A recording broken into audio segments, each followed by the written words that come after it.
প্রিয় শিক্ষার্থীরা, আসসালামু আলাইকুম। আশা করছি তোমরা ভালো আছো। আজকে এই লেসনে আমি পদার্থবিজ্ঞান বিষয়ের স্থিতিস্থাপকতা এবং ভূতের সূত্র এই বিষয়ে আলোচনা করব। আশা করি তোমরা মনোযোগ সহকারে এই লেসনটি শুনবে এবং দেখবে। আমরা অধ্যায় 5 আমরা যে বিষয়টা নিয়ে আজকে আলোচনা করব বা পাঠ করব সেটা স্থিতিস্থাপকতা ও ভূতের সূত্র। প্রথমেই আমরা স্থিতিস্থাপকতা সম্পর্কে আমরা একটু ধারণা নিই।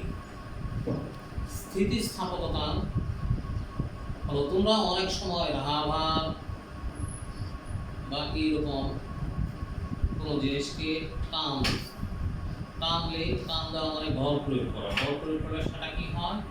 সেটা দৈর্ঘ্যের পরিবর্তন হয়, কিছুটা লম্বা হয়। আবার যদি সেটা আমরা সেই বলটা ছেড়ে দিই, তাইলে এই রাবারটা আবার আগের জায়গায় ফিরে আসে। তাহলে বল প্রয়োগ করলে তার দৈর্ঘ্যের বা আকৃতির পরিবর্তন হয়, বল অপসারণ করলে সেটা কি আবার আগের জায়গায় ফিরে আসে। পদার্থ বা বস্তুর এই যে ধর্মটাই হলো স্থিতিস্থাপক। যেমন আমার হাতে স্কেলটাকে আমি বল প্রয়োগ করলাম। বল প্রয়োগ করলে এটা কি হলো? এটা আকৃতির বা আকারের পরিবর্তন করছে। এই পরিবর্তনটাকে আমরা বিকৃতি বলি। তার স্বাভাবিক অবস্থা থেকে সেটা কি বিকৃতি, তার একটা বিকৃতি ঘটছে। এই বিকৃতির জন্য বস্তুর ভিতরে একটা পাল্টা বল, একটা প্রতিরূপকারী বল বা একটা বাধাদানকারী বল সৃষ্টি হয়। এই বলটাকে যদি আমরা অপসারণ করি, যে বলটা আমরা এটার মধ্যে প্রয়োগ করলাম সেটাকে অপসারণ করে বস্তুটি আবার তার পূর্বের অবস্থায় ফিরে আসে। পদার্থ বা বস্তু এই ধর্মটাকেই বলে স্থিতিস্থাপক।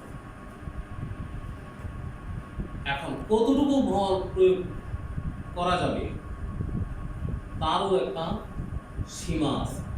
কতটুকু বল প্রয়োগ করলে বা যে পরিমাণ বল প্রয়োগ করলে বস্তুটি আবার পূর্বের অবস্থায় ফিরে আসবে, সেই পরিমাণ বলটাকেই বলা হয় স্থিতিস্থাপকতার সীমা।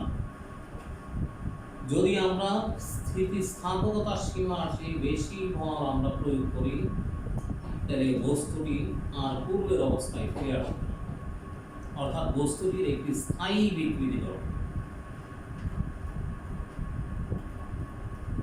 মানে বিকৃতির জন্য বস্তুর ভিতরে একটা নির্দিষ্ট সীমা পর্যন্ত বল প্রয়োগ করা যাবে, পরেই বস্তু আবার আগের অবস্থায় ফিরে আসবে। যদি এই সীমার বাইরে আমরা বল প্রয়োগ করি, তাহলে সেই বলটা অপসারণ করলেও বস্তু আর আগের অবস্থায় ফিরে আসবে না, তার স্থায়ী বিকৃতি ঘটে যাবে। তাইলে এই পরিমাণ, যে পরিমাণ বল প্রয়োগ করলে বস্তু আগের অবস্থায় ফিরে আসবে, সেটাকে বলা হয় স্থিতিস্থাপকতার সীমা। এখন আমরা হুকের সূত্র, আমরা এইখানে লেখা আছে হুকের সূত্র নিয়ে আমি আলোচনা করব। হুকের সূত্র আলোচনা করতে গেলে আমাদের বিকৃতি এবং কিরণ এই দুইটা জিনিস সম্পর্কে জানতে হবে। প্রথমেই আমরা জানি বিকৃতি।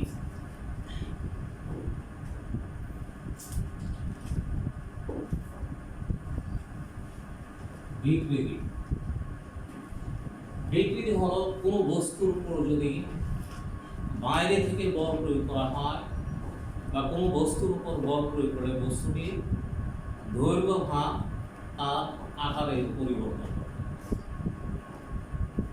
বস্তুর এই পরিবর্তনটাকেই আমরা দৈর্ঘ্য বা আকৃতির যে পরিবর্তন হয়, সেই পরিবর্তনটাকেই আমরা বিকৃতি বলি। বাইরে থেকে যদি কোনো বল প্রয়োগ করা হয় তাহলে বস্তুর দৈর্ঘ্য বা আকৃতির যে আপেক্ষিক পরিবর্তন ঘটবে সেই পরিবর্তনটাকে আমরা কি বলি? বিকৃতি। সেই পরিবর্তনটাকে আমরা বিকৃতি বলি। আমি যদি একটা বস্তুর আদি দৈর্ঘ্য আমি L0 ধরি বা L0 বলতে পারো, L0 বা L0 হয়, যে একটা বস্তুর আদি দৈর্ঘ্য L0, তার উপর আমি একটা বল প্রয়োগ করলাম। একটা বল বা ওজন যদি আমি জড়িয়ে দিই তাহলে এই বস্তুটা কি হবে?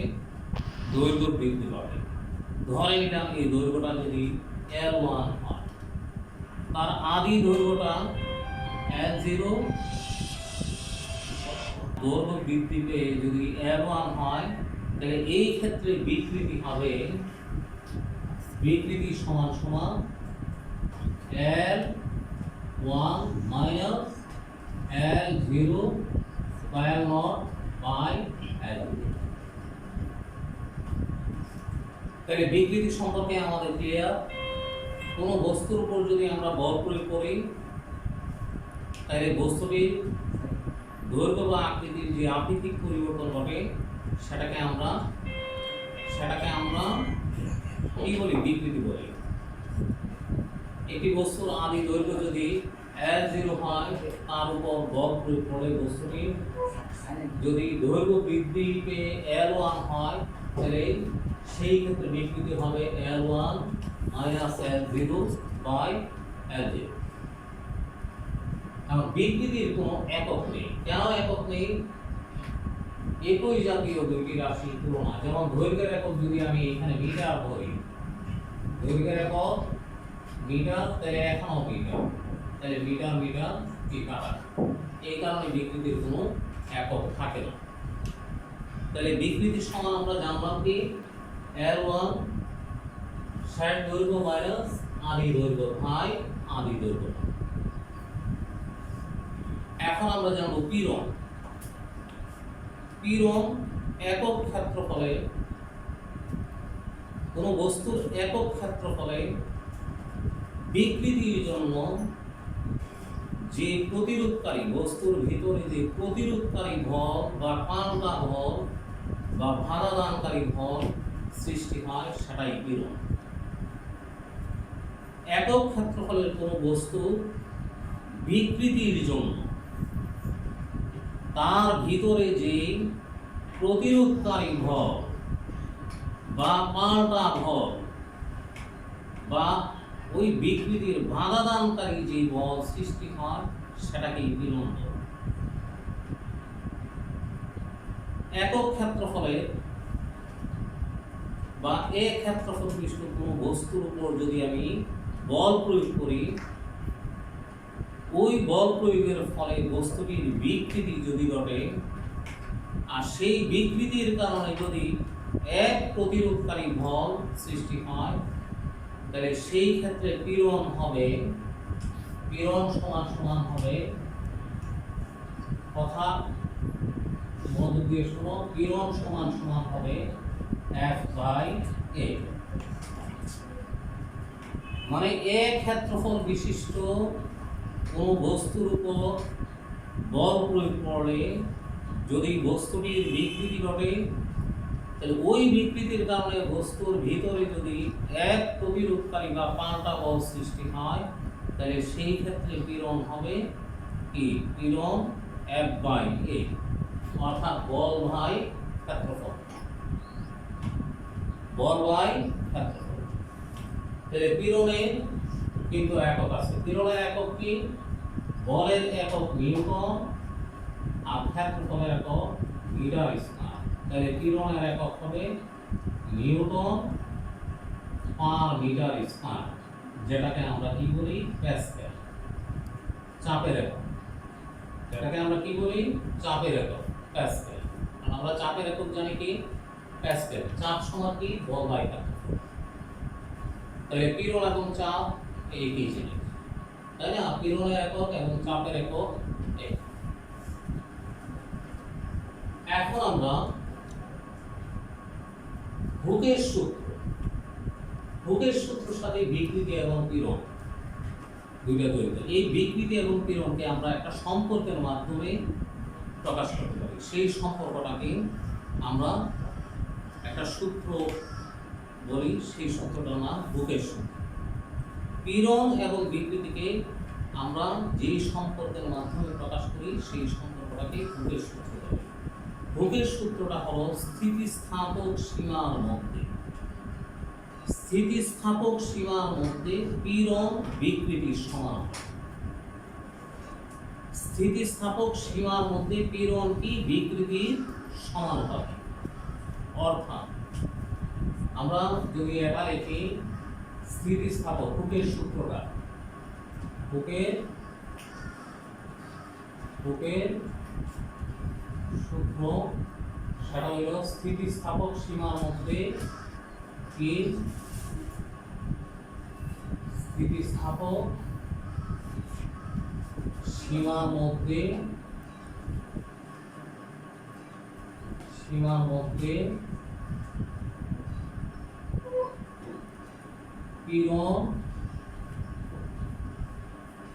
পীড়ন বিকৃতির সমান হবে। পীড়ন বিকৃতির সমান হবে। পীড়ন বিকৃতির সমান হবে। অর্থাৎ পীড়ন সমান আমরা কি লিখতে পারি? পীড়ন প্রপোর্শন কি বিকৃতি। পীড়ন প্রপোর্শন বিকৃতি। স্থিতিস্থাপক সীমার মধ্যে পীড়ন বিকৃতির সমান হবে। তাহলে পীড়ন বাই বিকৃতি সমান পীড়ন বাই বিকৃতি। আমরা এখানে আরেকটা লাইন আমরা জুড়ে দিই। আমরা এই প্রপোর্শনটাকে ওখানে সমান কি ধ্রুবক ইনটু বিকৃতি। এখানে এই ধ্রুবকটাকে বলে স্থিতিস্থাপক গুণাঙ্ক। এই যে ধ্রুবক সমানুপাতিক একটা ধ্রুবক, এই ধ্রুবকটাকে স্থিতিস্থাপক গুণাঙ্ক অথবা স্থিতিস্থাপক মানাঙ্ক অথবা ইয়াং মডুলাস কি বলা হয়? Young modulus. তাহলে এই ক্ষেত্রে আমরা এটাকে আমরা এইভাবে লিখতে পারবো পীড়ন বাই বিকৃতি। পীড়ন বাই বিকৃতি সমান কি? পীড়ন বাই বিকৃতি সমান। তাহলে হুকের সূত্রটি হলো স্থিতিস্থাপক সীমার মধ্যে পীড়ন বিকৃতির সমান। এখন আমরা এটাকে আরো বোঝার জন্য আমরা এখানে অলরেডি যে L1 দৈর্ঘ্যের একটা তার আমি ঝুলিয়ে রাখলাম, আর L0 দৈর্ঘ্যের একটি তার আমি ঝুলিয়ে রাখলাম। এই তারটা নিচে আমি W ভরের একটি ওজন ঝুলিয়ে দিলাম। এই তারটার আদি দৈর্ঘ্য L0, এই তারটার নিচে আমি W ভরের মানে ওজনের একটি ভর আমি ঝুলিয়ে দিলাম।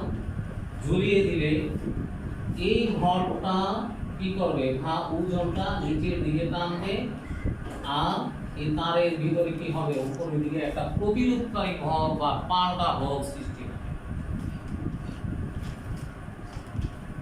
ওজন ঝুলিয়ে দেওয়ার পর যদি এটা দৈর্ঘ্য বৃদ্ধি পেয়ে L1 হয়, এইখান থেকে এই পর্যন্ত এটা আদি দৈর্ঘ্য L0, আর ওজনটা ঝুলিয়ে দেওয়ার পর যদি তারের দৈর্ঘ্য বৃদ্ধি পেয়ে L1 হয়, তাহলে এই বিকৃতির জন্য এই তারটার ভিতরে একটা পাল্টা ভর সৃষ্টি হবে বা একটা প্রতিরোধকারী ভর সৃষ্টি হবে। বিকৃতি প্রতিরোধকারী একটা ভর সৃষ্টি হবে। এই বিকৃতি প্রতিরোধকারী ভর বা পাল্টা বল, যেটাকে আমরা টান বলও বলতে পারি। টান উপরের দিকে টানতেছে, টান বল। এই টান বলটাকে যদি আমরা টেনশন ধরি, কি ধরি? টেনশন। এই ডান বলটাকে আমরা কি বলি টেনশন। টেনশন এটাকে টি দ্বারা প্রকাশ করা হয়।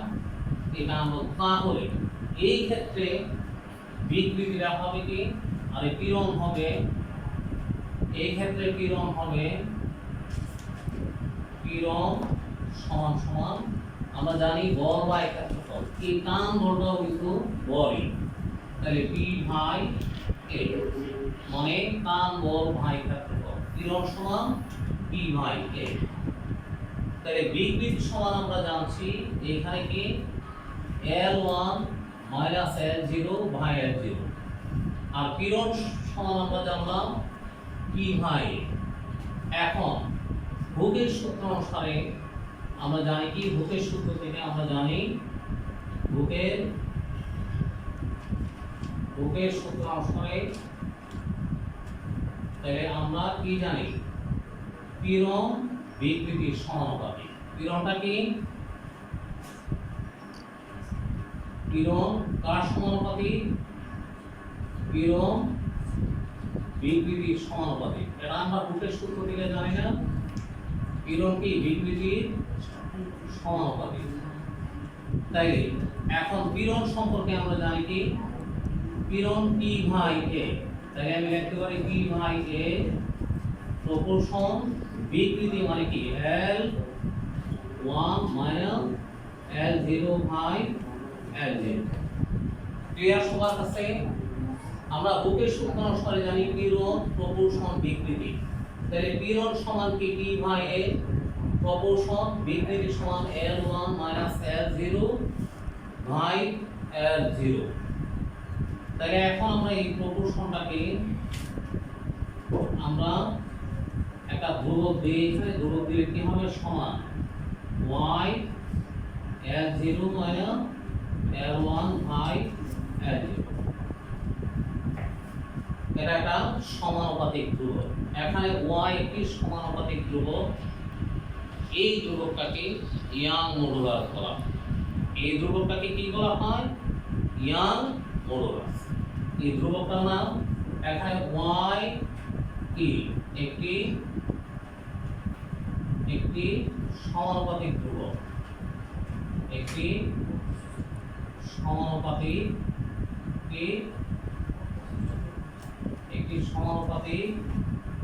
ধ্রুবক। ধ্রুবক এটাকে ইয়াং মডুলাস বলা হয়। কি বলা হয়?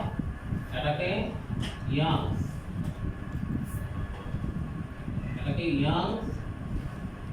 মডুলাস বলা হয় বা ইয়াং এর ধ্রুবক বলা হয়। কি বলা হয়? Young modulus. কেমন? এটা ইয়াং মডুলাস। তাহলে ইয়াং মডুলাসের এককটা কি হবে? যেহেতু বিকৃতির কোনো একক নাই, তাইলে ইয়াং মডুলাসের এককটা হবে পীড়নের একক। পীড়নের একক কি?